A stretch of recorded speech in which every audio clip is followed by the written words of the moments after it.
Hello,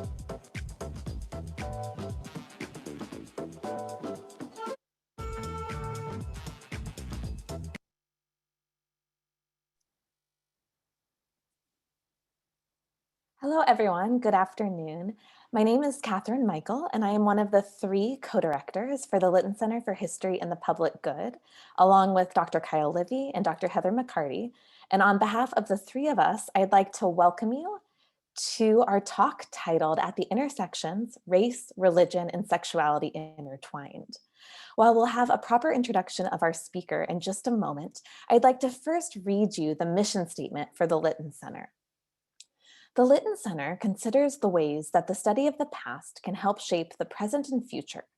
Our mission is to inspire the Ohlone community to work for the public good through programming focused on access, equity, inclusion, justice, and service. The Litton Center explores challenges facing our community and the world, past, present, and future, and fosters big ideas that will inspire and transform Ohlone and the larger community for the better. Through training, programming, and capacity building, the Litton Center empowers students to advocate for a just and equitable world. And now I'll hand it over to Dr. Kyle Livy to introduce our speaker.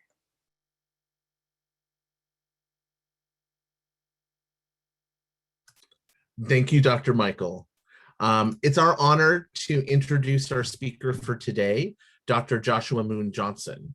And Dr. Johnson uses the pronouns he, him, his.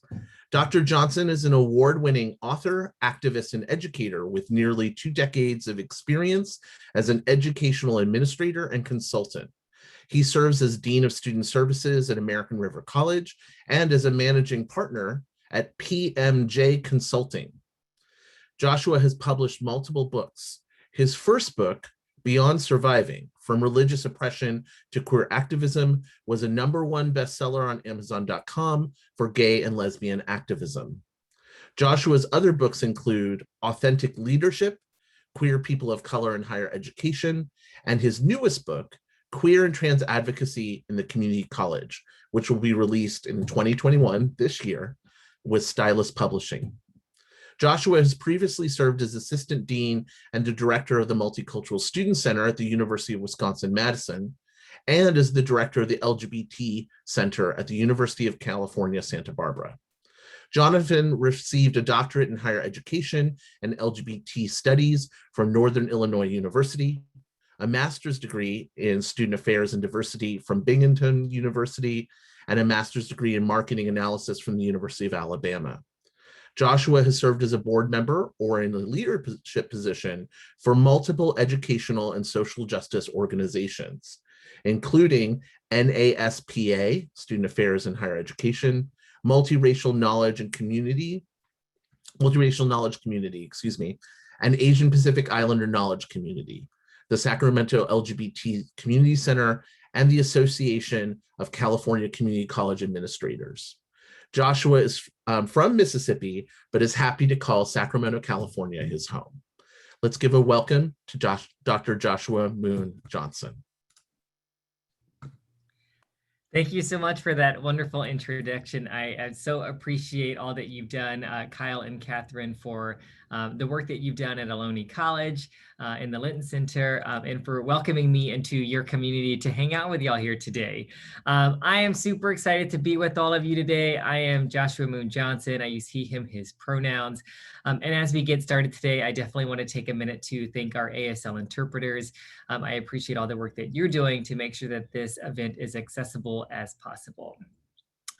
With that, I also want to just acknowledge the many people who are here to engage in this conversation. I know that there's so much going on in our world today with a pandemic that we're still working through and trying to figure out how to navigate, as well as horrific anti-Black violence that continues to take the lives of our Black family members in our country, and police violence.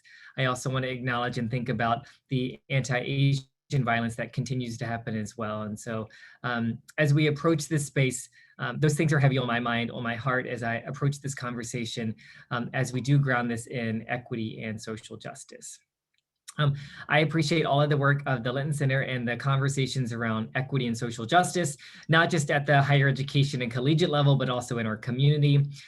As Kyle mentioned, I am a board member at the Sacramento LGBT Community Center, where we do lots of work specifically focusing on those who are most marginalized in our society.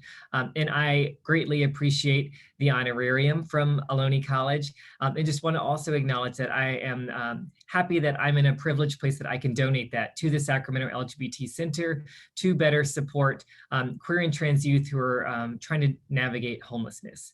I encourage all of you to think about ways in which you can financially support those within these communities who are struggling to survive in many different ways. So as I approach today's conversation, I'm going to go ahead and share my screen and get into some conversation around why I was asked to come here and hang out with y'all. I'm always happy to engage in this conversation.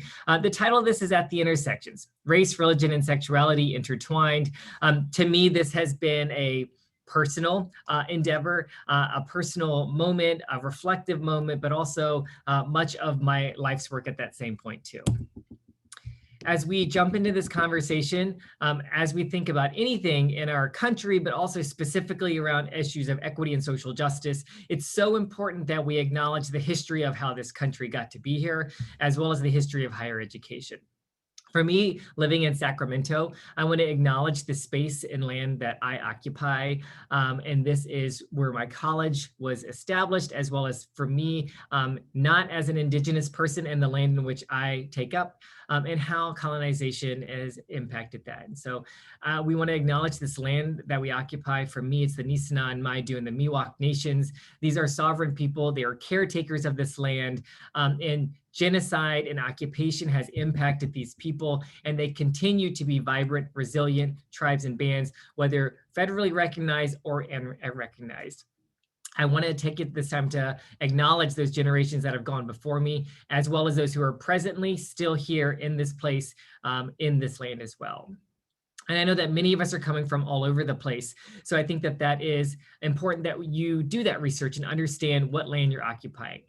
One thing that I appreciate at Ohlone College is the name of the tribal nation is in the name of the college. That is monumental. And I hope that that is not just the name of the college, but has significance. And we continue to think about how our current aspects of equity, justice, and education intertwine and impact specifically our Indigenous folks in our community and in our spaces. So why this study, why this topic? And so this for me has been my life. I've lived this conversation, I've lived this topic. And so I think that for me as a researcher, I've never really considered myself much of a researcher or a writer. I just kind of happened to fall into this. I have been a student affairs professional, a higher education professional since the first day that I walked onto a college campus over 20 years ago. And that has been my journey of me trying to figure out what my purpose is in this world and how all of my identities intersect to show up in this place.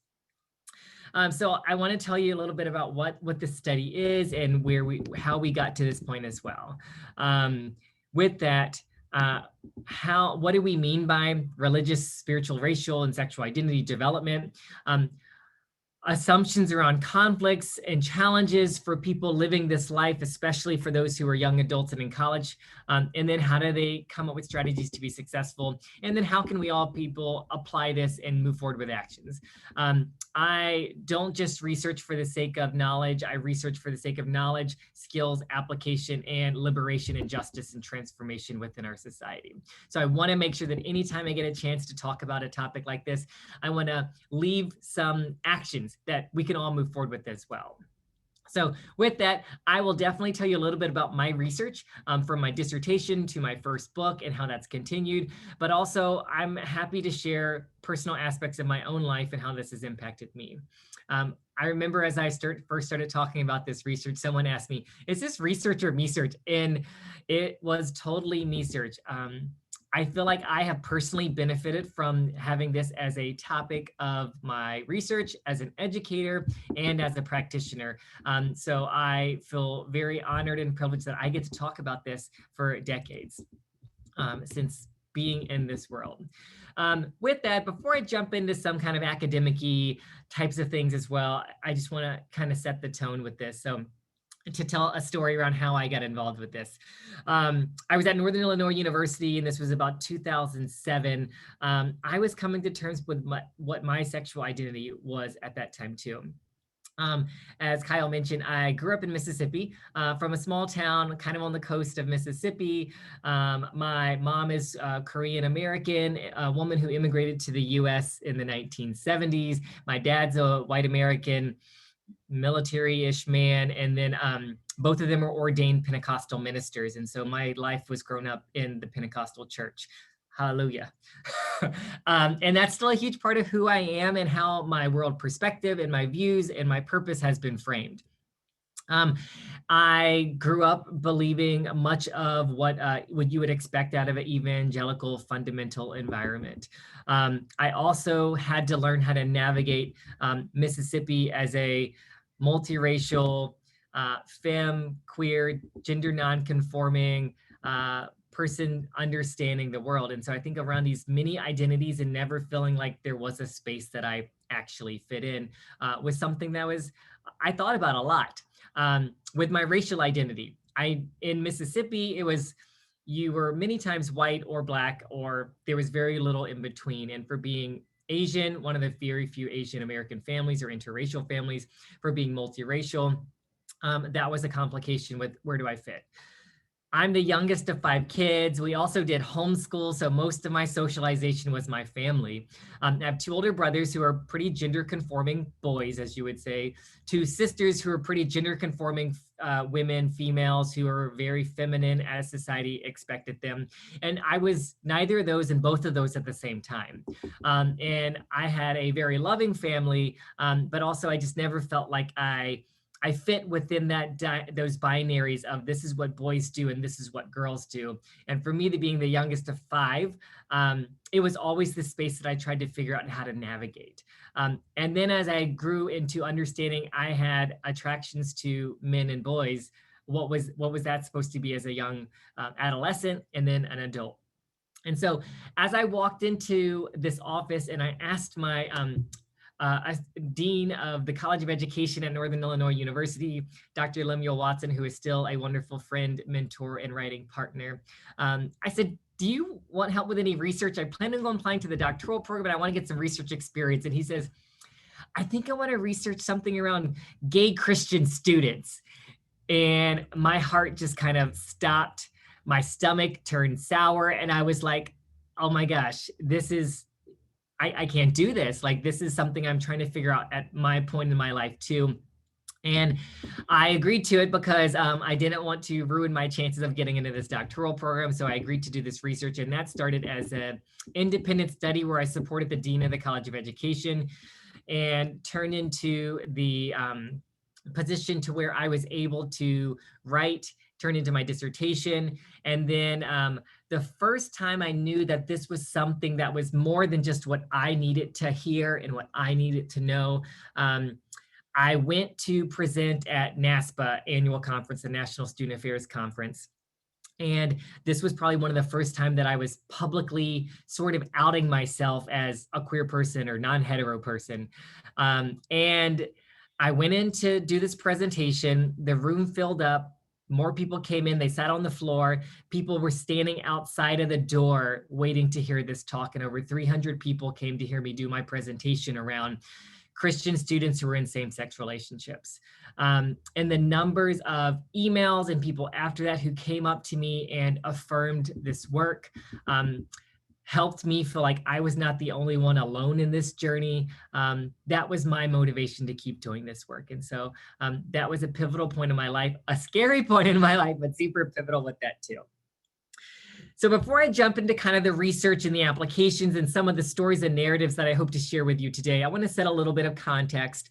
Sometimes these words are used interchangeably, and for a somewhat academic-y purpose, I want to just kind of share my operating definition. So when I say religion, sometimes religion, spirituality, faith are used interchangeably. For the sake of my talk today, religion, what I'm talking about, is a set of organized doctrines. And this is faith beliefs within an organization. So codes of protocol, traditions, that's what it is. More of an organizational external perspective. This is often a little bit different than spirituality, although linked. A term might be used often as religio-spiritual because there are connections between the two of these depending on who you are and how you view the world.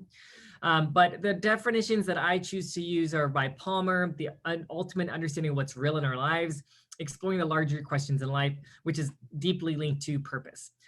Ingersoll kind of has this communication relationship with God. That's a very Christian-centric kind of idea. And for me, and for the sake of the study, that's somewhere that I'm using that too. I do want to be specific around the talk today. This is not a broadly applicable to every religious and spiritual and faith identity. The people that I'm talking about in my own personal perspective is from a Christian perspective.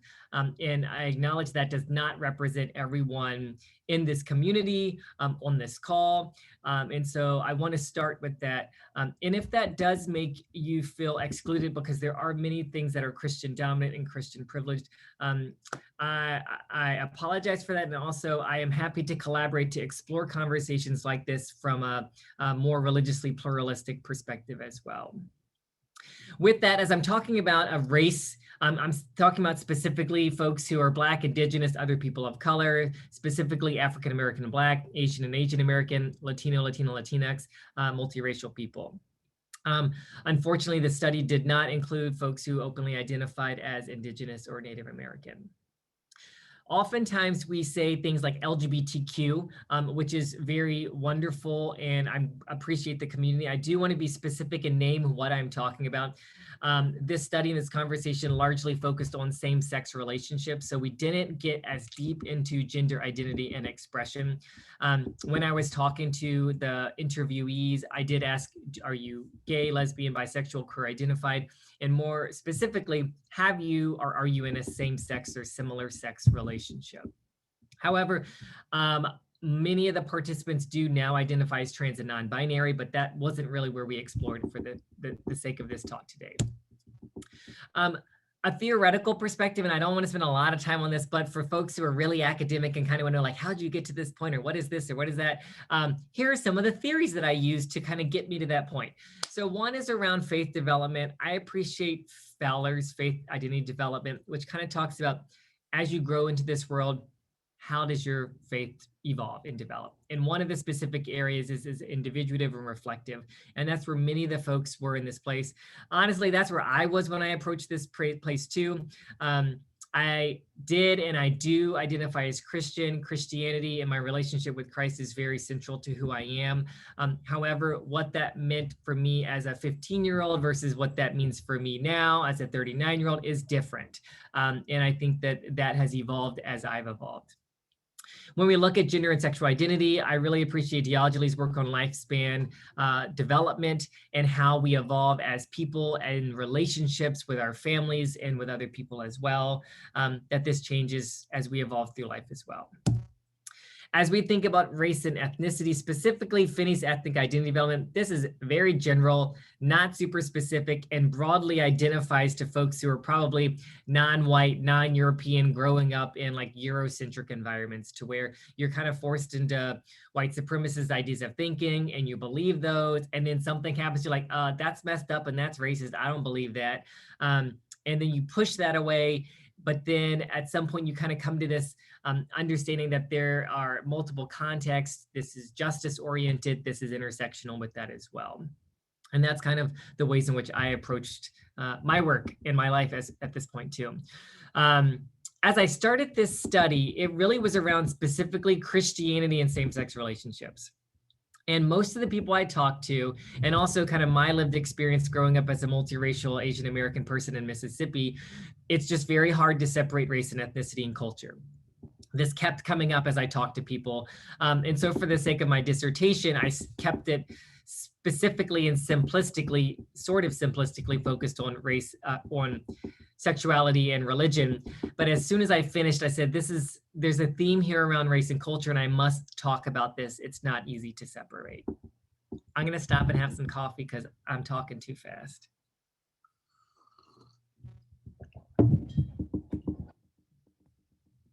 Okay, check my time. With that as well, it is also something to think about intersectionality. And I think that this is a buzzword that's used a lot lately. Definitely going to give creds to Kimberly Crenshaw, who focused on Black women, and so Black feminism. And so that is core to what this conversation is about today, and hopefully a very specific application that I can build off of the wonderful wisdom and knowledge that many of our Black female scholars have put out for us. And so this kind of intersection, it's not this simple idea that some of our early identity-focused theorists have come up with at the same time too. And so this is just an image to think about. Why does intersectionality matter? It's like you don't necessarily get to check your racial identity at the door, your sexual orientation at the door, disability, any of those. Another reason why this is important is because intersectionality has real impact. So looking at this maybe little complex diagram, or it looks a little bit like a, some kind of game board, this idea of these internal dimensions that you don't really choose, they don't really change that much in your life, maybe like age or definitely physical ability, race, ethnicity, sexual orientation, that impacts external things like geographic location. I think of myself as a multiracial person who is queer identified, gender non-conforming, femme, man identified person, and geographic location. I love my life and family in Mississippi. I also don't feel very safe there. And anytime I go back there, it's something that I have to think about. What could be the physical harm to me? And that's really challenging because I want to be down there, but also I don't feel safe. And also connected to that are the laws. Sexual orientation and gender identity are not included in hate crime laws in Mississippi. So that is a level of protection I don't actually have in my home state. So I choose to live in California, where I feel like I can be affirmed and find community around racial identity, gender expression, sexual orientation, etc. So from basic literature, some of the specific challenges with race and sexuality, that this has been researched quite a bit, and why I choose to include this into this talk today. So with race and sexuality, there's definitely strong cultural ties to religion and race. And so I think about my mom moving to Mississippi. She was not Christian identified when she moved to Mississippi, but the very few Koreans that she found in this small community all went to the Korean church.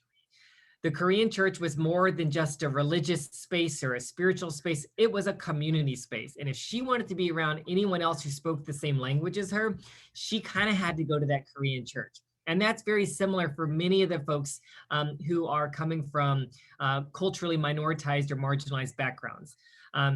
Always feeling like an outsider, regardless of spaces that you're in.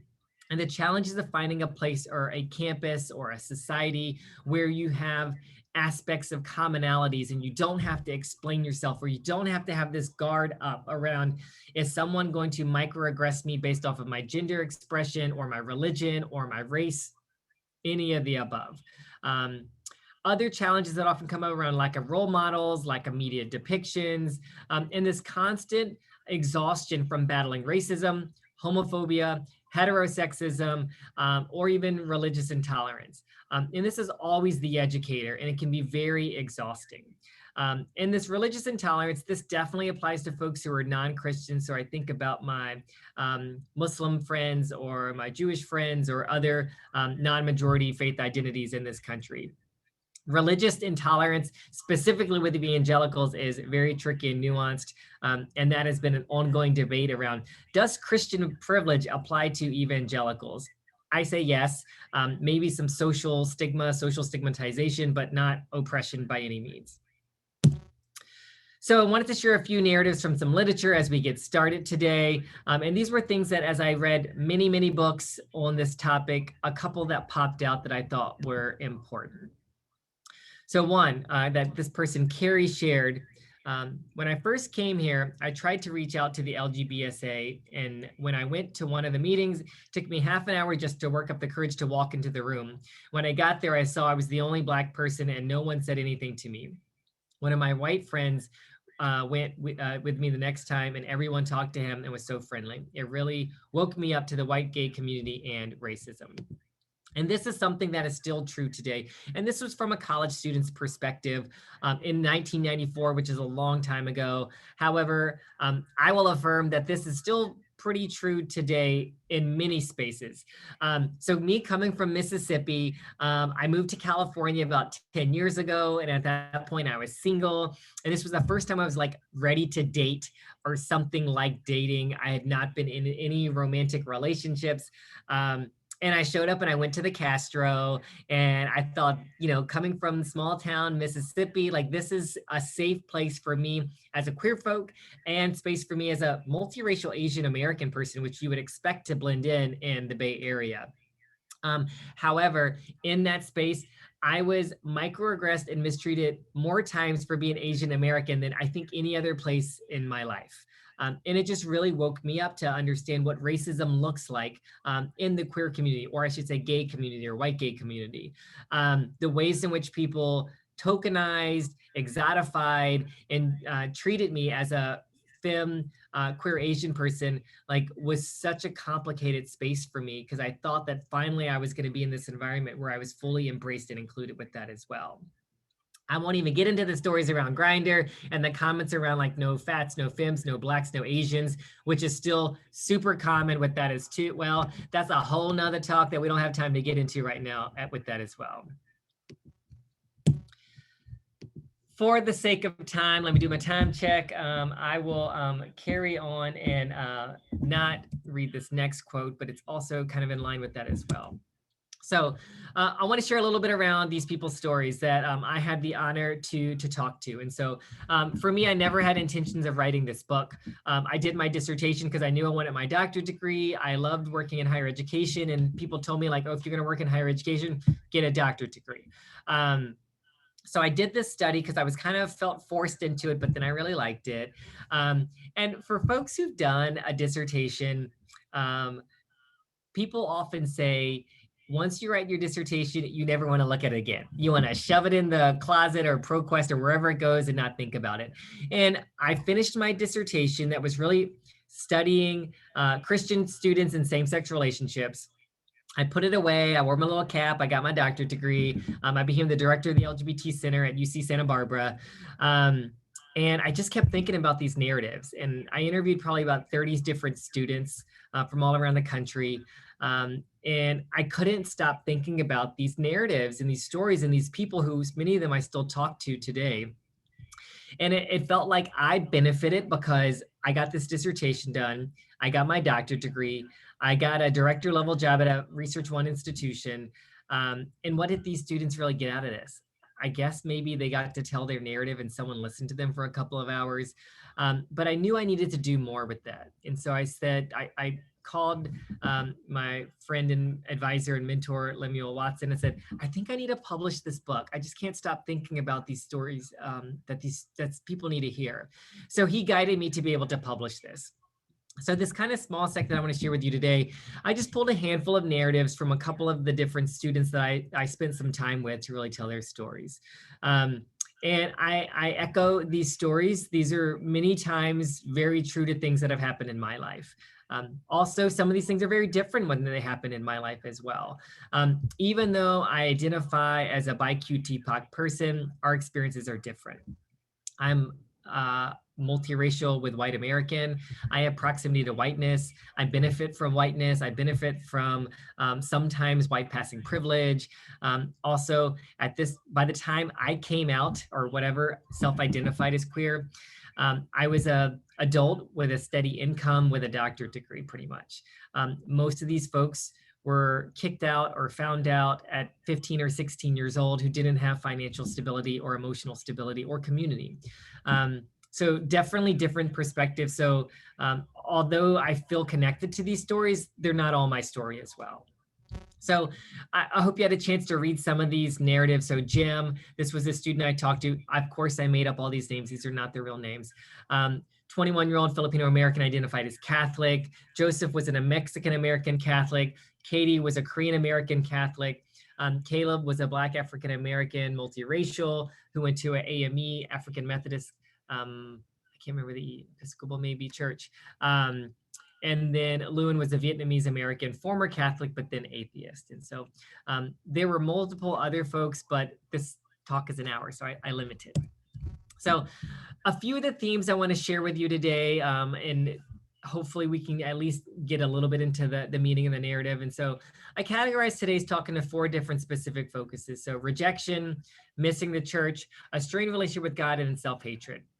The first 2 of these really deal with kind of external conflicts with organizations, families, communities. And the second 2 really deal with internal conflicts, strained relationship with God, self-hatred, and how to move forward with those. I think a challenge with these 2, it's a lot easier to put our anger and challenges onto external things. When it's internal, it's a lot harder to overcome. And even decades later, some of these internal things are not easy to overcome. These ideas that we've been told our whole lives and what are issues with us and what's wrong with us, those aren't easy things to overcome. I think that those society issues are echoed through our textbooks, through media, through our religious organizations, through our families. And so it's very hard to overcome this constant message that we're told our whole lives. To jump into the first theme is rejection. And this is, of course, as most people would expect, rejection from the church or religious organization. Most folks were pushed out of their religious organizations, ostracized, or some type of form of abuse that they chose to lead.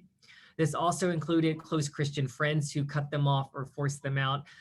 Also with this is ties to kind of cultural communities. So your core group of people being your religious folks at your Black church or your Korean church or whatever it might be. And then also from family members and parents. And something that's really important to understand is that this is not just for Christian or religious folks, but family members excommunicating their children, saying, if you want to live in this house, you live by my rules. That's still a very common element where we have many youth ending up in housing insecure situations or being forced to live on the street. The most common kind of statistic is about 40% of homeless youth identify as LGBTQ, which is clearly very disproportionate to the population there as well. Sometimes rejection didn't even include like actual rejection. So it was fear of rejection. And so you were so afraid that you would be rejected that you held it in, or you just left the organization before anyone could find out. And this was something that was very true in my life as well. Once I said like, oh, sometimes I didn't tell people close to me until I was getting married. It was like, oh yeah, I'm getting married. And people were like, oh my gosh, why didn't you tell me? And I think if you've ever been in that situation, specifically thinking about the folks not in the queer community now, and you've wondered why someone never told you their story or identified with their sexual orientation. And this happened to me very regularly where people are like, oh, I can't believe you didn't tell me. And I've thought back on that, and I've shared this with some folks, but sometimes I didn't. They never said or did anything to me to make me think that they would have been supportive. Sometimes they had actually done things to me that made me feel fearful for telling them because they had said and done homophobic or transphobic things. So why would I have told them? I assumed I would be rejected by them. So no, I'm not going to tell you of all people. What is the point of that I'm going to subject myself to additional emotional pain when I'm already trying to figure out how to navigate this world on my own? Beyond that, there was also ridicule from LGBTQ friends, and this went to a couple different spaces. Definitely one around religious identity. Queer folks, trans folks have been mistreated by the Christian faith and organizations very regularly, violently throughout history. So to understand that many queer and trans folks are very anti-religious and anti-Christian is very understandable. So sometimes when they know that their queer or trans friend or community member is still Christian identified or supports or donates to a Christian organization, it's really hard to handle. And I've been in that space too, when I've tried to figure out how do I donate to a church, which is still something that's important to me. And does that church actively judge, condemn, and violate LGBTQ folks or women or other populations as well? The other space is ridicule from LGBTQ friends. And this might not be intentional, but more microaggressive and exclusionary around the gay community being oftentimes very white-centric in how they treat and tokenize BIPOC people. Caleb was one of the students that I talked to. This is a narrative that he shared with me that I want to read to you.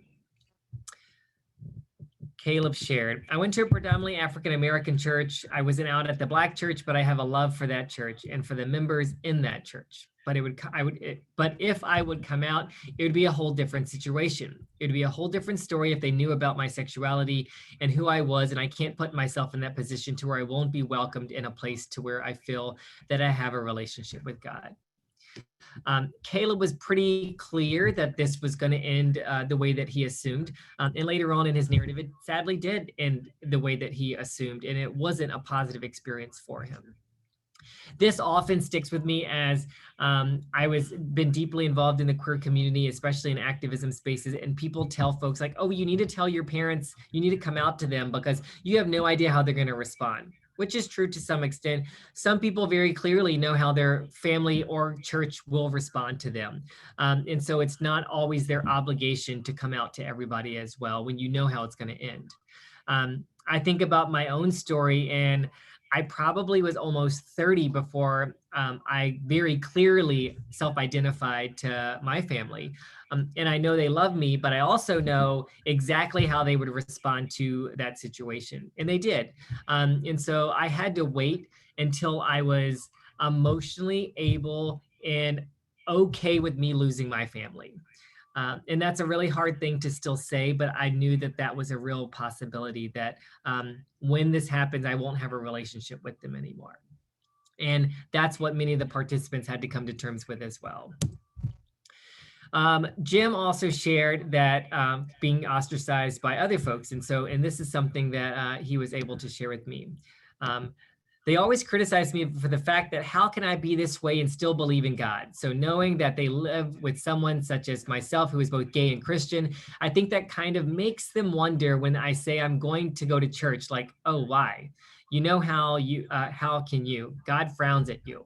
And so this was something that especially young adults were trying to come up with this understanding of, I want to participate in this organization. This is my support system. This is a place where I gain like comfort, but it's also a place where it's just really difficult to separate from that as well, even if I'm being mistreated in this environment too, or possibly not affirmed in that environment.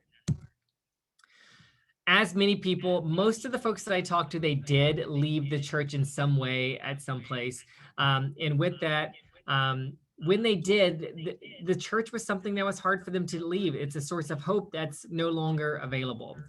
It could be a lack of spiritual support, and it was always a place of comfort and belonging, especially for our BIPOC folks, where thinking about the Black church has often been a pillar of the community. And when issues of racial violence have happened, that has been a place of activism, a place of support, and a place of community.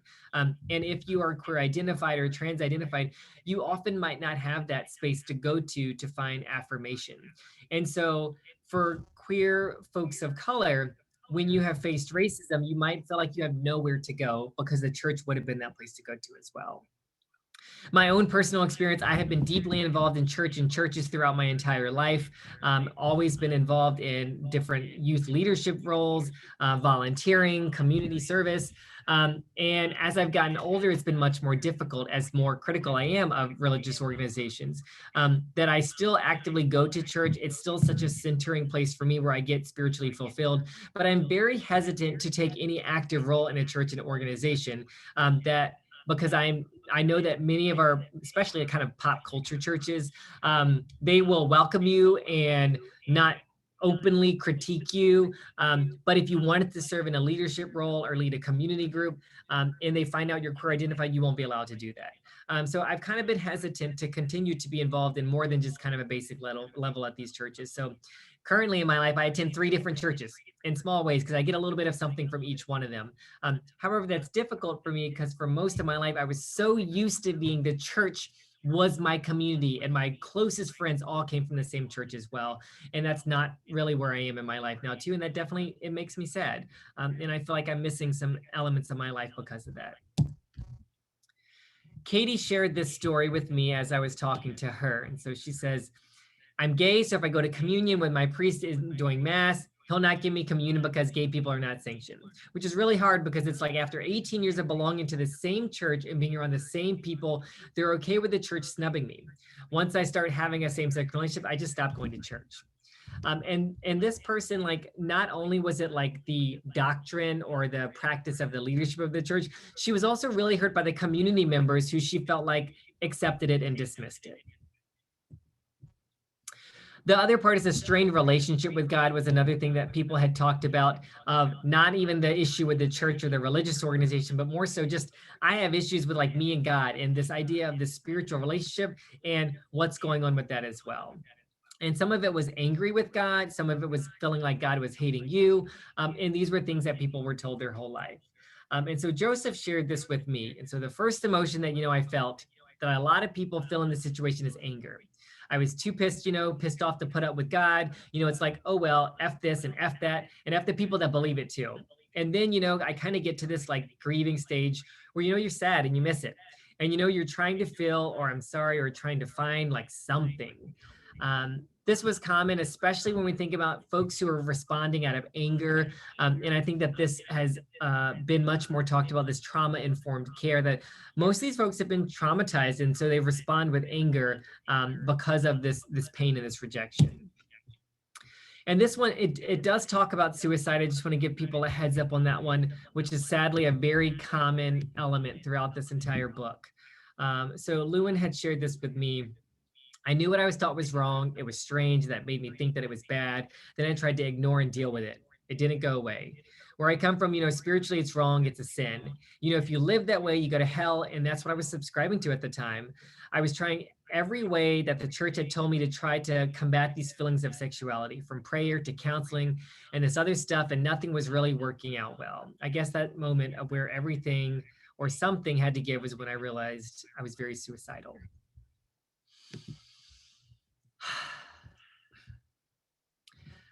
I think the number of times that I read these narratives, and even though I wrote these, it's still super hard to think about. And I remember as I interviewed these folks and I was at home at my kitchen table and I was transcribing them. So I was typing out word for word what they said.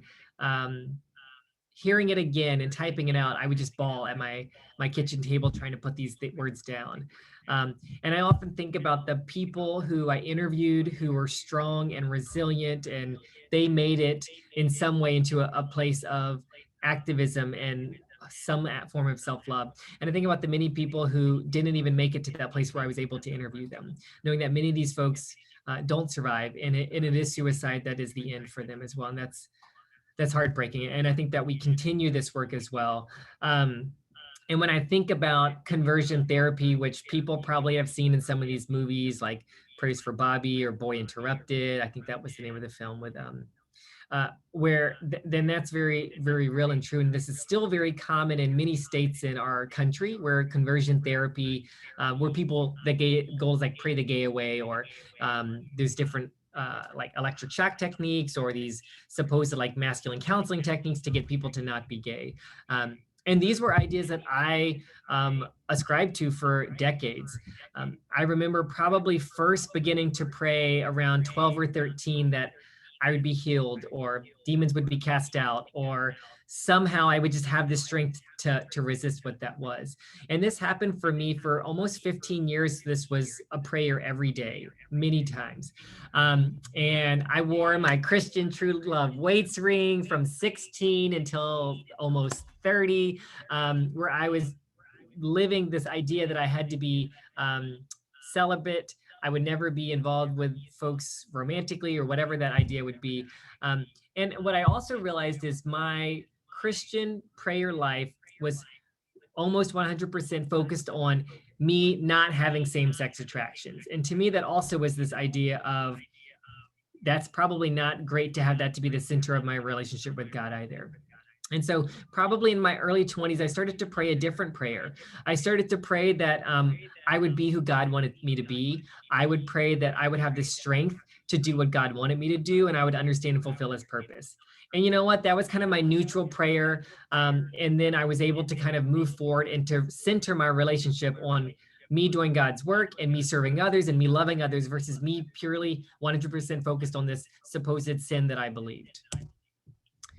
So self-hatred is the last theme that I want to talk about today, and this is something that is very difficult to think about and to overcome. Within self-hatred, a couple different themes that often popped up for folks is hiding your true self. So even if you knew you had some level of same-sex attraction or queer identified or similar sex attraction, you didn't want anyone else to know that, and you hated that about yourself.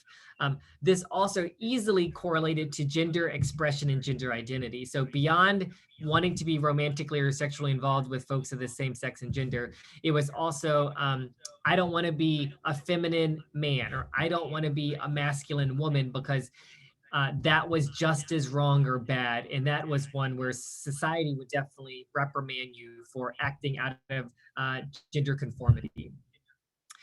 The other one is being used by the devil. And then the third one is feeling damaged and unusable. And these themes will definitely come out in a couple of different narratives. And these are all different philosophies that the Christian faith will often tell people what's wrong with them and how it could be. So one, that hiding true for yourself. So even if you have a same-sex attraction, that might not be something that's exactly, it's something that's wrong with you, but as long as you don't act on it, you're okay. But also don't let people know. The being used by the devil, this one is definitely a common element where people say that you have this queerness or gayness, whatever, because there's a demon inside of you. And that's a little bit on the more extreme side, but still a common narrative. And the last one is like, you were like this because somebody damaged you. You were maybe sexually assaulted as a kid. Your dad didn't love you or hug you enough. So now you're attracted to other men because you replaced a father figure or a masculine figure. Whatever these ideas are, people believe them, and I believe them as well. Something that Lewin had shared with us, he said, the devil was trying to sway me away from, hold on, I need to move my screen, away from God. And again, back then, I honestly thought it was a matter of choice. A friend of mine, a devout Christian, took me to one of his church meetings that the pastor told me, if you have a gay friend, bring him.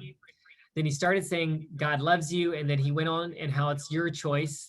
I believe that. I just spent a really long time trying to choose myself out of it to fit with what a good Christian and I never would be. So as I kind of highlighted some of the common challenges and narratives that people face, and please, by all means, this is not comprehensive. This is not applicable to every group as well. This was some of the common elements that many of the people experienced in those who I've talked to or me personally. So as I talked to these folks, I said, these are really hard times. When people talked about suicide, other types of things, it's like, well, how did you figure this out? How did you make sense of this? Some of the ways that people said that they coped or strategized, and these are not necessarily effective strategies. One was praying and begging to be changed. Other folks got really involved with religious groups. And it was like, if I can just go to church every day, pray every day, be the perfect Christian, then this will go away. Compartmentalizing. So it's like, this is my Christian identity and this is my queer identity or whatever identity. Many folks chose to leave Christianity, or people who went to ethnic, racial focused Christian organizations left that church. So some examples were folks who went to a Black church or a Korean church.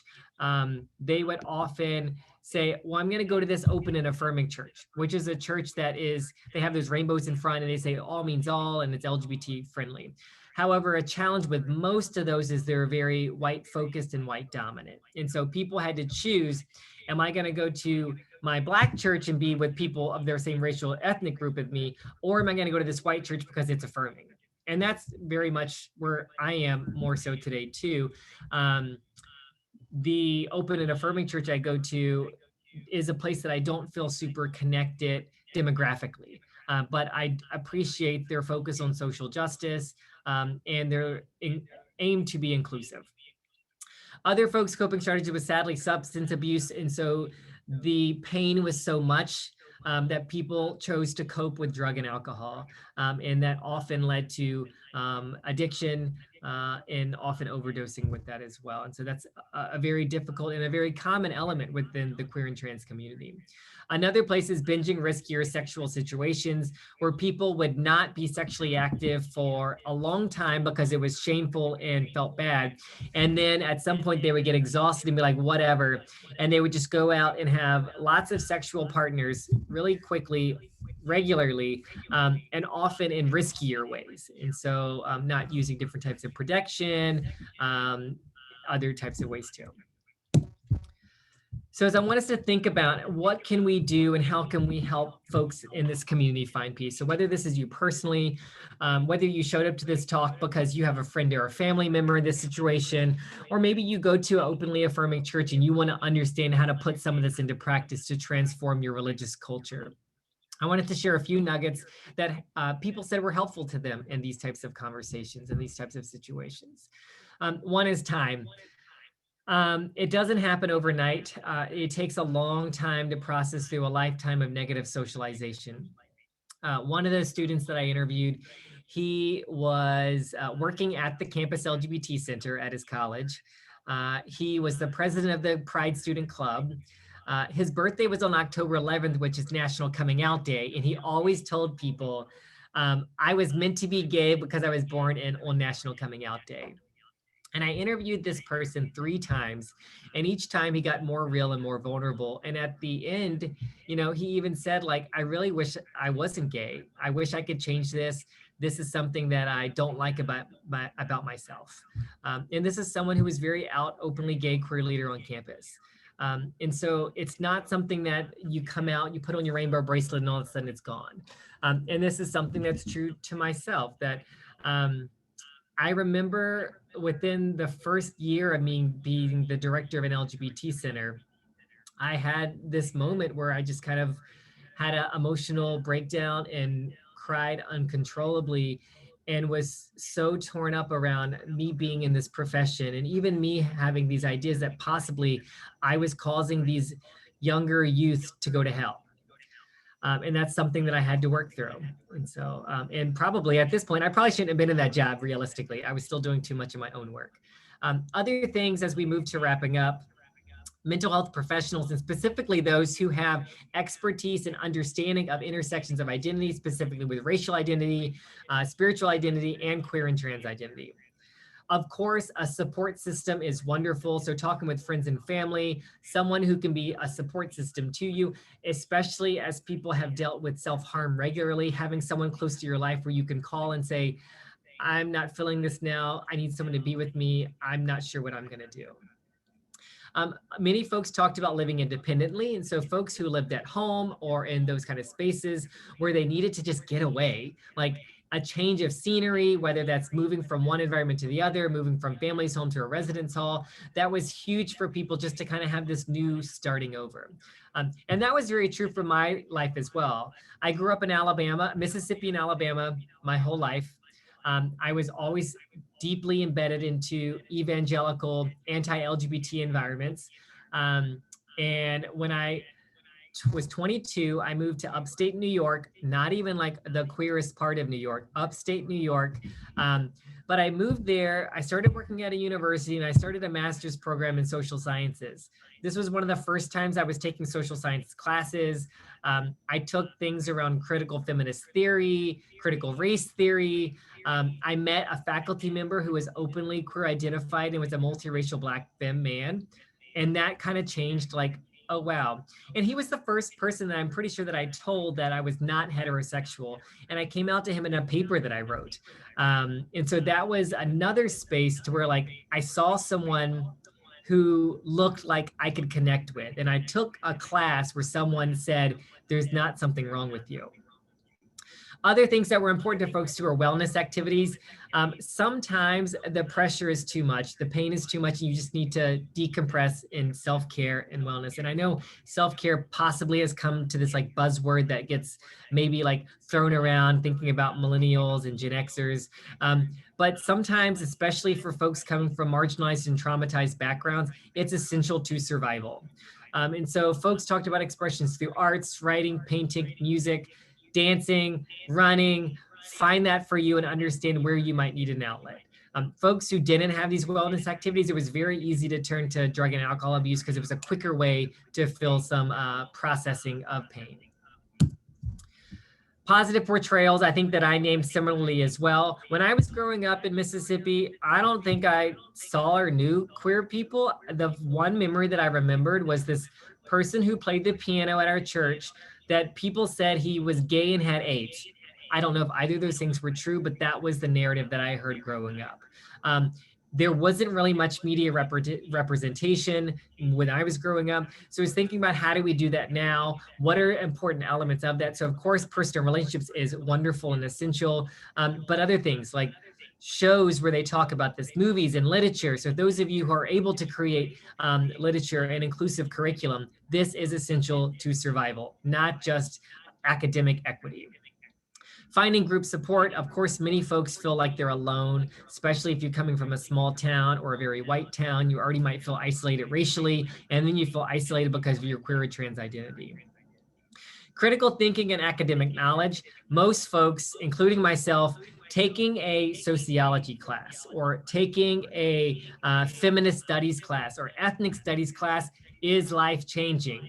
And so I continue to push at every institution I'm at that we need more social justice, critical race theory, queer theory, women's studies classes to be taught for folks, not just to educate those from dominant groups, but as a form of survival and retention of specifically marginalized and minoritized and disproportionately impacted populations. Those critical thinking skills and academic knowledge pieces were directly tied to people being able to eventually to refocus on God, a spiritual relationship versus an organization and organizational doctrine that may have told them that they were demonized or whatever was wrong with them. So removing the focus from the church to God and Jesus was essential for people being able to further develop their spiritual and faith identity, while also understanding and supporting their sexual orientation and identity, and possibly gender identity and expression too. So applications. So how do you help those in this situation? And so I think every one of us probably can think of someone who's in this experience, whether it's super deep in an oppressive environment or in a light oppressive environment. Even our own institutions and organizations continue to reinforce heterosexist, transphobic, or cis-normative racist environments that we have to deal with at a subtle point, not just an overt way as well. So I want to leave you with a couple of actions to think about as you can move forward today. 1, please promote open dialogue on race, religion, and spirituality on your campus. I think we're getting better with race. We still have a long way to go in talking about race and racism, but religion and spirituality is hardly ever talked about in public higher education. So find ways to do that, and especially in a religiously pluralistic way and a space for people to explore. I'm not talking about it in a proselytizing evangelical way. Spirituality and religion are core parts of many of our students' lives. And if we neglect that, we are not serving the whole student. Find ways to portray positive multidimensional examples of leaders who have healthy spiritual and sexual identities, specifically BIPOC folks in this talk as well. And whatever that is, representation matters. I'm sure you've heard that many, many times, not just for media or books to give their little check mark, but literally there are folks who are craving to see those representations because their whole life they have felt like they're the only one and there's something wrong with them. Actively collaborate with campus religious groups, race-based identity groups, and LGBTQ groups. I know that that gets complicated, but the more ways in which we can think about this, the better, and the ways that we're able to help students not feel like they have to force to be choosing which community they're most a part of. They're a part of all of these places, maybe at different parts of their life, but they're a part of all of them. Support individuals going through challenges. So one of the things you can do if you don't know what to do is just listen. And then after you listen, affirm them and maybe connect them to resources. Help them make a counseling appointment. Find a book or documentary to send them as well. And that's a huge part for that individual level. Challenging others to think critically and take an intersectional approach to equity work. I know many times our equity work, specifically in higher education, puts race over here. And even within race, this is for Black folks, this is for Asian folks, which, yes, there are individual needs of specific communities, but there's also amazing power in racial coalitions and collective power in social justice coalitions. So as we can take an intersectional approach to equity work, we can provide spaces for folks coming from multiple marginalized identities to feel empowered, to feel connected, to really be able to be their true selves, as well as us to understand the complexities of identity. And I know folks who do data and research, it gets real messy when we started combining all these marginalized categories, but that's important for us to understand that our students and us as professionals. We don't live these simple, complex, boxed lives. Our boxes get really messy, and it's important for us to really approach equity work with an intersectional lens. So thank you so much for being able to spend some time with you. I know that I talked a whole lot about a lot of stuff, and thank you for showing up. Thank you for listening. If you really want to dig deeper, here are 2 books that most of these narratives and stories and other applications come from. The first one was Beyond Surviving: From Religious Oppression to Queer Activism. And then a follow-up book to that was Queer People of Color in Higher Education, which is an edited volume that features talks like this, as well as many others. And so thank you so much for letting me spend time with you. Thank you for letting me share my story and my narrative and students' narratives with you as well. I appreciate you. And I will wrap up and conclude this talk. If you want to learn a little bit more, that's my website and my email address. And I will turn it over for questions and answers. Thank you all. Okay, thank you so much, Dr. Moon Johnson. We're really thrilled. This was a really amazing talk, and we have lots of questions, so get ready. And I'll start with maybe one that's a little bit more process oriented. And we have a lot of folks at these talks are students who are thinking about their own career paths, particularly thinking about paths that might include their work as future work as writers, and you're an accomplished writer who's written several books. Can you talk a little bit about your writing process and what you go through? Because I think this is something that, a lot of our students wrestle with, and I'd love to hear a little bit of your reflection on that. And then we'll dive into some of the more challenging stuff. Yeah, happy to talk about that. I think it might vary quite a bit. It depends on why you're writing, I think, too. And so when I approach writing, I write it still as an educational practitioner. And so I don't get lots of pleasure out of writing.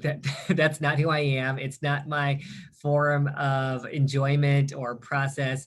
I write because I feel like someone needs to hear what I have to say, or I need to be able to share knowledge and wisdom with folks who could benefit from it. So that's the reason that I write.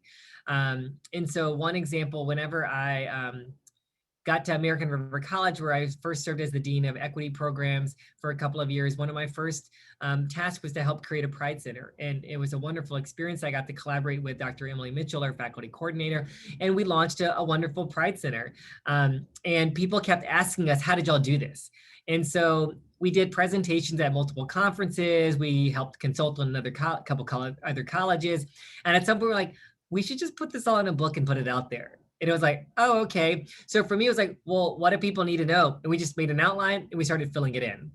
And that was very much the approach for most of my books is, how can I share narrative? So that first book, Beyond Surviving, was very different for me. That was a much more of a storytelling book, which I don't know if I think of myself as a storyteller or a narrator that much, but I've learned to be. I think for me, it was my duty to those students to share their narratives. And so that was kind of how I started with it.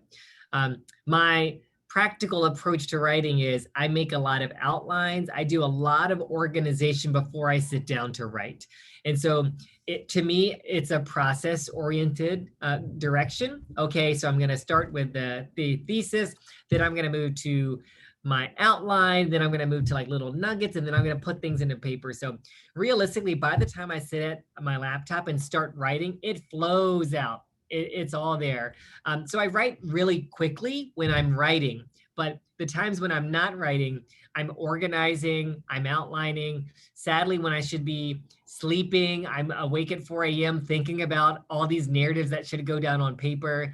I have the best ideas at 4 a.m. and when I'm in the shower. And that's kind of, I don't know why. So I often will keep my phone next to me and I'll leave these like little recordings of like da da da da da da da da, and then I just like put it away and go back to sleep. Because if not, I'll think about it nonstop. That's kind of where I've got to be for myself as a writer. Every now and then I'll write some small articles or things like that here or there. But writing a book often will take a year or two easily. And so to me, it's that organization process. And I think in the end, like some folks like to write because it's for them. It's self-therapy. It's wonderful. It's narrative. Good. Who cares? Just write whenever you feel good. Other folks, if you're writing for an audience, thinking about who is this audience? What do they need? How do they want this? My undergrad and my master's were both in marketing, and that's kind of a core element of marketing is know your audience. So I often write for education practitioners, administrators. So this most current book that's about to come out, Queer and Trans Advocacy in the Community College, I knew that our community colleges didn't have much literature directly written for them. And community colleges administrators don't have the time really to read just for the luxury of reading. So it's like, give me step by step what I need to do. And so I'm like, okay, here it is. Do these things, and that hopefully should improve queer and trans climate on your college. Thank you. That's a fantastic answer. And I have to say, I really identify with the best thoughts at 4 a.m. or in the shower. If I could have like a whiteboard in the shower or, waterproof Post-its, I mean, like I'm just like, and I would just want to bolt out and go write those down. So we'll hand it over to Dr. McCarty, who has the next question. Hi, yeah, great. Thanks for sharing your process out with us. We've had quite a few questions come in actually about the interviewing process. So I will give you a few of those. Could you please share a bit about your interview experience? What process did you use to find your interviewees? What are the challenges of interviewing people that have a shared experience? How do you check your own bias from shaping what you hear? Yeah, someone's in grad school, I can tell. I intentionally cut out the methodology part of this talk. I mean, actually, the book, I reduced it a lot because I didn't want it to be an academic audience, but these are really important things, especially for those of us who are in academia or who are trying to publish in different spaces as well. So this was a phenomenological study. And so for me, it was really starting with broad, open-ended questions. And one of the things too, actually, when this book came out, people thought that this was like Joshua's tell-all autobiography of his life and trauma, and it was actually barely about me. But there's one chapter in the book that it starts with like, this is me and my narrative and how I come to this space. So as qualitative researchers, we are the tool. So if you don't know what the tool is, it's really hard to know what the outcome is going to be. So I did spend some time telling my story, which is actually the hardest part to tell. And I think about, I probably wrote that, I don't know, 12 years ago now. And if I were to write that now, I wonder what that would look like. But yeah, I had to think about, this is me, this is my experience. And as much as I tried to reduce bias and separate my lived experience and perspective from the individuals, it definitely influenced like what I felt like was significant in their story and what got included. So that's real. And I tried hard to eliminate that. I would say, taking that a little bit further, the ways in which I tried to include their narrative and story and not mine was to read a lot of perspectives and books beforehand. So even before I sat in front of students to interview them, I probably had read every book and article written around intersections of Christianity and LGBTQ identity. So I was already reshaping my narrative of what I think is normal. I think when you approach these situations, the only narrative you have is your own. It's really easy to be focused on your own narrative, but I had read a lot and expanded that, so that was helpful. Once I interviewed everyone, I came up with themes, and I ran those 3 themes across my mentor as well as another committee member to be like, you read this and I read this. What did you come up with? Because here's what I came up with too. So that was important to, and what we say is triangulate what other people said, what the literature said, and what the students said. Like, is this all aligning together? And so I think if it didn't, and I was like, you kind of came out of left field with that one. And I'm like, okay, this probably shouldn't be included in that as well. I think the hardest part for me was when I was interviewing folks that I could see that this student was in pain and they felt alone and they felt like this was the hardest experience of their life. And they're telling me, and I wanted to affirm them. I wanted to support them. I wanted to relate with them, but I was not supposed to do those things. I didn't want to guide the interview. And so that was really hard because my primary role in this is I'm a student support professional. Like, I support students, I coach them, I mentor them. I'm not a researcher as my primary like career identity. So I want to say like, oh my gosh, I'm so sorry that's happened to you, blah, blah, blah. Do you have a therapist? Do you have a support? Like, I wasn't allowed to say any of those things. I was like, oh, this is so hard.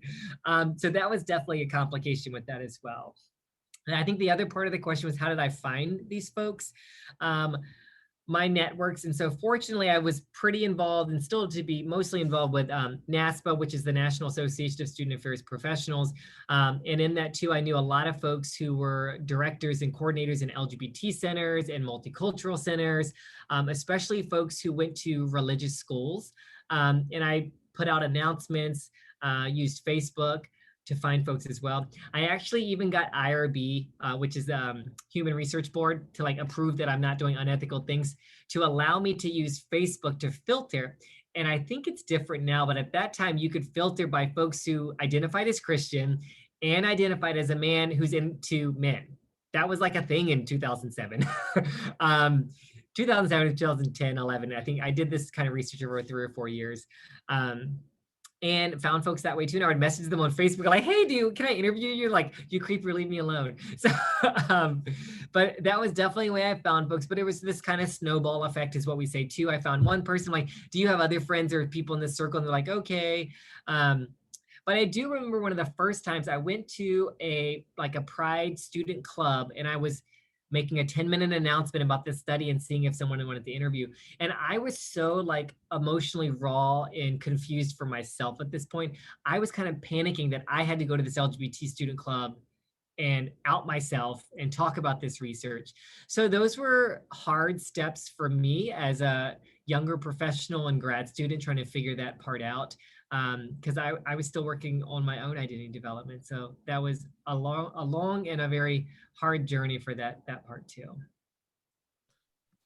Oh, thank you for that totally honest and real answer. That was fantastic. Thank you. Yeah, I have to say, especially talking a little bit about the Facebook filtering in terms of finding folks, I think for a lot of our students, social science majors in different social science fields are thinking about how do you set up a research model. I think what you talked about was really fantastic and fascinating.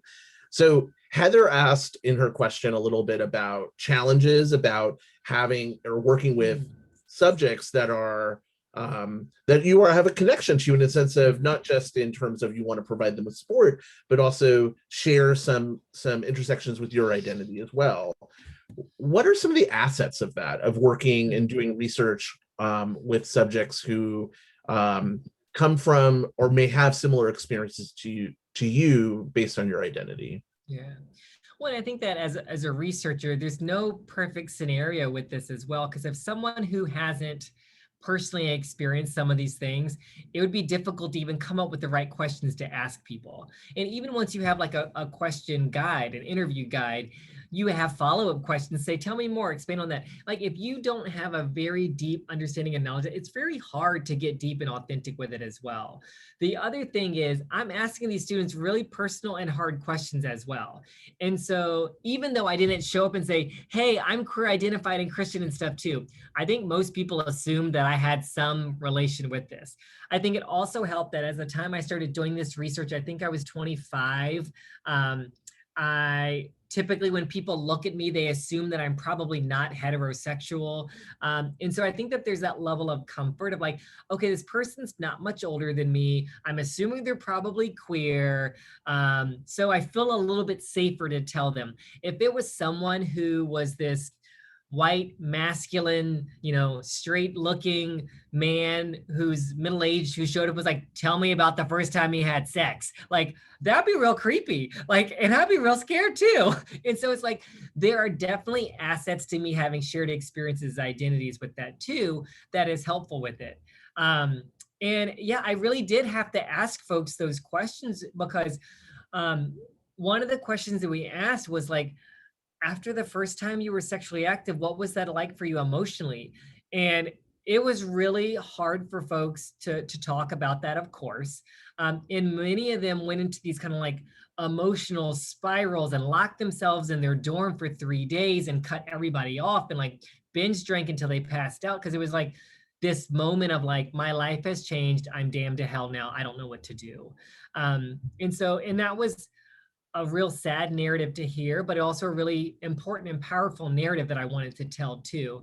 And I don't think I would have ever got those narratives if I was somebody else or someone extremely different than those students at the same time too. So there's no perfect science to this. I know like qualitative researchers will critique qualitative research all the time around like, how do you fully isolate I don't even know the quantitative terms anymore. The control group versus the non-control group. Like, that's not how real world works. Like, I don't know. Like, that's not what I'm here to do anyway. And this is why I am not a faculty at a research fund university, because I'm like, I don't care that much about it. Like, it's mostly accurate. I believe their stories. They told me, I'm going to share them. It's interesting, like as you're talking about this, I feel like if I were in the situation that you were in conducting this research, there's so much that resonates with me with the stories that you told when you were talking about rejection. This is a story that I tell students in my queer studies courses.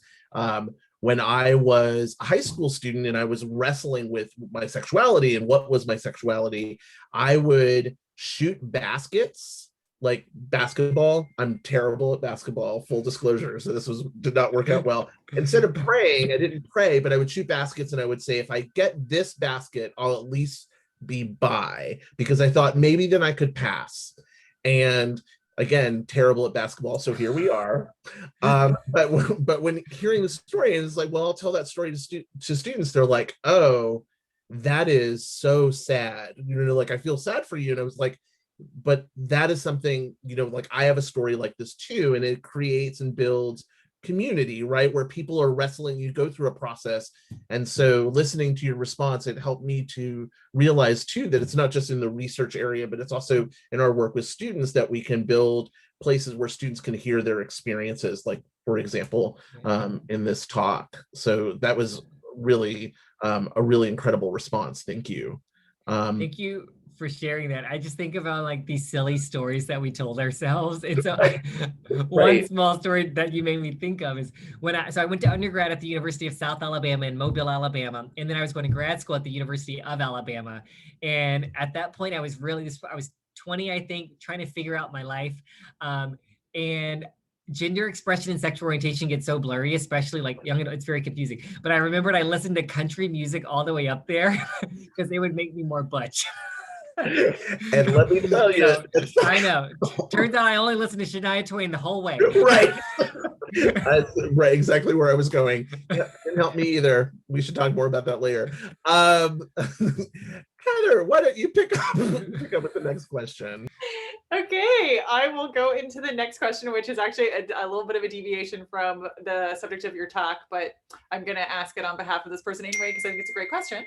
I know this wasn't the focus of your dissertation, but I'm curious about your thoughts. What are your thoughts on the rise of transphobia across the country and the role religion and race play in this rise? Yeah, it's so confusing and I don't have a full grasp on it, but it's so real. And I've talked about this in a couple of other kind of talks and stuff too, around society, especially like California society has come quite a bit of ways with being okay with same-sex relationships or gay and lesbian folks if they are gender conforming, professional, educated, whatever kind of gay people, that people are okay with it. But as soon as you're gender conforming in any way, people kind of freak out about that as well.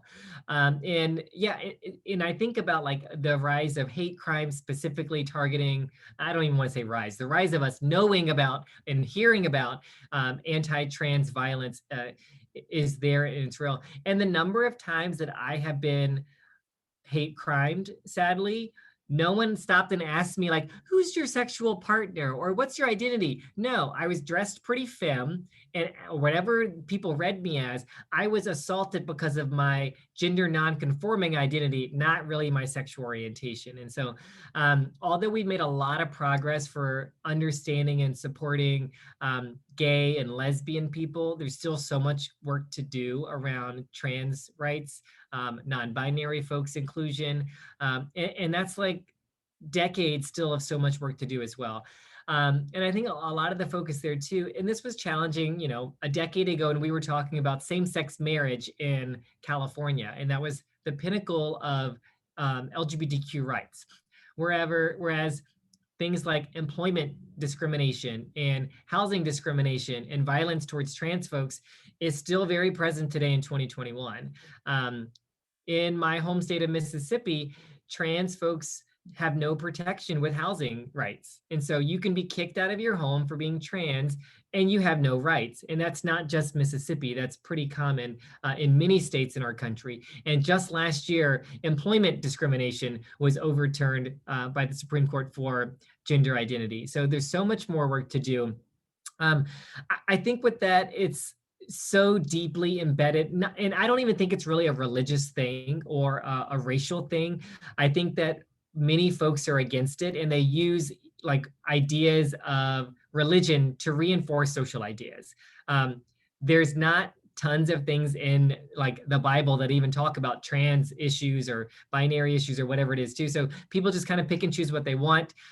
They have their own deep hatred and they use a religious doctrine or organization to reinforce that hatred as well. So to me, it is a societal issue and it comes to form in religious spaces with that as well. And these are conversations I've had to challenge my parents with very regularly. They're Assemblies of God ministers and have some ideas that I've had to challenge.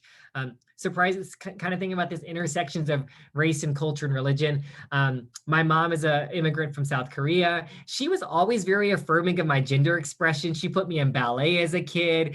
We were on the church dance team together and she made me a gold sequins top to do a flag dance with her when I was 10 years old. I want to find that top. It's probably a nice crop top about now. But some reason gender expression didn't really register in her mind in a negative way, but sexual orientation was really difficult for her to, still is difficult for her to kind of agree with me on those kind of pieces too. And I think that's related to, I look at Korea now and all these K-pop stars, like I think I'm feminine. I show up in Korea and I'm like, I gotta put some more makeup on. Oh my gosh, it's so true. It is so true. That was a fantastic answer. And I just want to pause and say how much I really appreciate that you made that distinction between an increase in reporting of violence towards gender nonconforming people as opposed to saying that it's on the rise, because it's one of those things I like to really emphasize with my students is like, this isn't a new moment. We're just covering it now and we're talking about it now in mainstream media in a way that was absent before. So really thank you for that. So, and I'm now still stuck on the dance routine and I love your mom. Just want to pass that on. So I think one of the things that, and as we're starting to come to a close, one of the things that we've all wrestled with, and we're in COVID, we're still in COVID times, which is we know that our queer and trans students in community colleges are incredibly vulnerable, and perhaps never more so than in the situation we're in now, where students are finding themselves not having the kinds of physical spaces that they would normally have in order to connect and form community. So what are your ideas about how we can best support queer and trans students in community colleges? I know this is the subject of the book that you're just finishing now, but if you have any thoughts about that work and how that can extend. Yeah, I think I typically take that framework of like awareness, knowledge, skills, applications. And so I think one is this awareness. And so we start this new book out with really digging into who are our queer and trans students at the community college, because it's very different than four-year institutions and very different than who we think they might be. So we dig into like folks who have like been carceally impacted, and thinking about there's definitely intersections around race, queer and transness, and prison industrial complex. As well as folks who have been foster youth or former foster youth, and how there's a strong correlation there around folks who had to leave or got kicked out of their homes, who ended up foster youth, who now end up in community college. And then I think another group is folks with different types of disabilities. And so that community colleges are an access point for folks from those communities that four-year colleges typically are not able to access for them. So I think one, understanding kind of the diversity and complexity of who queer and trans students are in our colleges and the needs that come with that. And unfortunately, one of the biggest needs is, of course, especially during the pandemic, is financial resources. And so I think making it very aware to folks who are in LGBTQ plus communities that they know how to access things like emergency grants, housing grants, hotel vouchers, food vouchers, how to get onto CalFresh, how to get health insurance. These are things that many of those students probably don't know how to navigate. And although those aren't really like queer and trans specific, queer and trans folks disproportionately need those than other folks as well. And I think that that's always been a challenge, is as our organizations and departments operate in silos, it's like, oh, well, the Basic Needs Center is over there and the Pride Center is over here. And it's like, those have to collaborate, because these students are not going to be able to get access to that information. Or even for a trans student to go into the Basic Needs Center and talk about like, oh, well, I'm sleeping in my car because my parents found out and kicked me out. Or I had to move home during the pandemic and my parents, it's not a safe place for me to live as well. So I think that that's another place. And then I think collaborating with community agencies, whether they're nonprofit or government agencies. Unfortunately, our community colleges are not resourced in a way that we're actually able to meet the needs. I think sometimes it's very sad when we're aware of the immense needs of our students and the few resources we have to actually meet them as well. So when I've coordinated kind of basic needs centers, I often kind of use those food distributions just as a way to get students to come in, and then using more of a case management approach to understanding their story and connecting them to more sustainable resources of, and I know that low income housing or whatever that might be is very challenging, especially I'm sure in the Bay Area. Sacramento, we're very underfunded and under-resourced too. So those places at that point too. And then I think the last thing is connecting to kind of local nonprofits. And so I've been serving on the Sacramento LGBT Community Center board for a little over a year now. And my main focus is really those kind of basic needs for our students. And so we're fortunate that we got grants to open up 2 shelters for students or for youth 18 to 24, transition age youth that are queer and trans specific, because many of these students have nowhere to go. And I think for community colleges who mostly don't have residence halls, you know, that's a need that we don't have. I've been begging to my vice president and president that I want residence halls. I was like, can we get a residence hall, please, please, please? Like, I'm going to keep asking until they get it. I started out my career as a resident assistant and then res life and all these things, and was able to help start kind of a gender neutral housing thing back in the mid 2000s. So I hope it comes back, and I hope we get to that point that we can have housing facilities that we know would help our students facing housing insecurity, our queer and trans students, many Black and brown students with that as well. You're speaking my language. I was a community college student at Santa Rosa Junior College, where there is housing, and they're actually in the process of building even more housing right now. So, which is really fantastic. It really does provide an opportunity to support those students. Well, we just really want to thank you. I want to, as we start to wrap up the talk, I want to make sure that people are aware about our next event. So I'm going to share, this is a talk that's actually happening next Thursday at 2 p.m. Titled Protest Nation, Anti-US Based Struggle in Post-War Japan. And this is a talk by Dr. Dustin Wright, who's an assistant professor of Japanese culture and language at Cal State Monterey Bay. We're really excited to hear this talk. That talk will actually be the last in our series this semester. So make sure you write it down and get it in your calendars. I want to thank both of our amazing interpreters, Kate and Kim, for your fantastic work keeping up with us fast talkers. Thank you so much. We have the best interpreters anywhere, and we adore and love all of you. Thank you both so much for your work today. And then of course, on behalf of Dr. McCarty and Dr. Michael, I want to thank you, Dr. Joshua Moon Johnson, for your really excellent talk. This has been so insightful and so thoughtful, both in hearing about your research and the results of it, but also in the Q&A, learning a little bit more about the process. Hopefully, in post-COVID times, which are coming soon, vaccines willing, we can invite you to come visit us on campus and maybe talk with some of our students in our Gender and Sexualities Alliance, visit our new Multicultural Student Center, and perhaps even talk with some of my students in our core studies classes, which would be really fantastic. So thank you so much for this really excellent event and for all of your work. And we look forward to seeing everyone at our next event next Thursday. Thank you. Thank you everyone for having me.